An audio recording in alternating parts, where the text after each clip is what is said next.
আলহামদুলিল্লাহ, আলহামদুলিল্লাহ, আলহামদুলিল্লাহ। আসসালাম। ওয়ালাইকুম আসসালাম। ওয়ালাইকুম আসসালাম। ওয়ালাইকুম আসসালাম। এই ছোট্ট ছোট্ট কোরআনের পাখিরা কি সুন্দর সালাম দিচ্ছে, প্রত্যেকে একদম এত সুন্দর লেগেছে আমার কাছে এই জিনিসটা। মাশাআল্লাহ, তাদের কি সুন্দর হাসি, দেখলেই প্রাণটা জুড়িয়ে যায়। তাদের জন্য অল্প কিছু উপহার নিয়ে আমরা এসেছিলাম। তাদের সাথে সাক্ষাৎ করে আসলে অনেক ভালো লেগেছে। এটা হচ্ছে তাদের থাকার জায়গা। এখানে তারা থাকে, কি কষ্টই না তাদের। পরবর্তীতে খুলনার কোনো একটা মাদ্রাসায় ইফতার করানোর প্ল্যান আছে, দোয়া করবেন সবাই।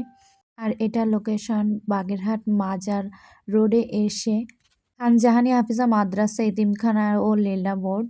আপনারা যদি চাইলে আপনারা তাদেরকে সাহায্য করতে পারেন কিছু, যে জন্য লোকেশনটা দেখিয়ে দিলাম।